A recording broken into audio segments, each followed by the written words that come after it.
नमस्कार, मैं हूं राहुल सिन्हा। सत्ता के सभी न्यूज मित्रों का स्वागत है। सत्ता की शुरुआत में सत्ते पे सत्ता यानी 7 खबरें और दिलचस्प जानकारियां। पहले विस्फोटक वीडियो कुंजी, जो सबूत है कि आज गाजा में हमास के लिए कयामत की रात है। इजराइल की वॉर कैबिनेट के बाद जबरदस्त ग्राउंड ऑपरेशन चल रहा है। इजराइल के टैंक भर भर कर हमास पर बारूद बरसा रहे हैं।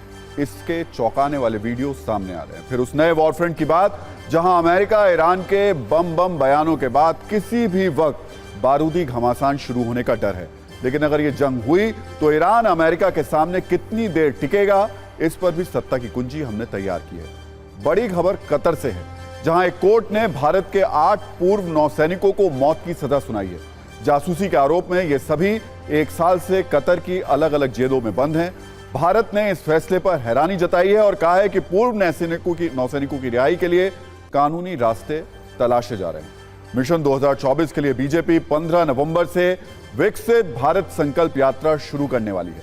प्रधानमंत्री मोदी झारखंड के खूंटी से हरी झंडी इसको दिखाएंगे और यह यात्रा करीब 2.5 लाख ग्राम पंचायतों को कवर करेगी। इसमें केंद्र की योजनाओं और उपलब्धियों को जनता तक पहुंचाया जाएगा। आज प्रधानमंत्री ने शिरडी के साईं मंदिर में मत्था भी टेका और इसके बाद महाराष्ट्र को 7,500 करोड़ की सौगात भी दी। पीएम ने कहा 2014 से पहले लाखों करोड़ के घोटाले और भ्रष्टाचार के आंकड़े आते थे, लेकिन आज ये पैसे विकास के लिए खर्च हो रहे हैं। अयोध्या में अगले साल 22 जनवरी को रामलला की प्राण प्रतिष्ठा पर भी सियासत शुरू हो गई है। इसके लिए पीएम मोदी को निमंत्रण दिए जाने पर शिवसेना नेता संजय राउत ने सवाल उठाए हैं और इसको एक चुनावी स्टंट बताया। कांग्रेस ने कहा न्योता तो सबको दिया जाना चाहिए, क्या ईश्वर एक पार्टी तक ही सीमित है। और शेयर बाजार में लगातार छठे दिन कोहराम मचा हुआ है। आज सेंसेक्स में 900 अंकों की बड़ी गिरावट दिखी और यह 63,148 पर बंद हुआ। बीते 6 दिनों में निवेशकों के करीब 20 लाख करोड़ रुपए डूब गए। और अब खबरों की शुरुआत करते हैं और सबसे पहले हम आपको गाजा में इजराइल के इंतकाम और हमास पर बारूदी कोहराम की सबसे विस्फोटक रील दिखाते हैं।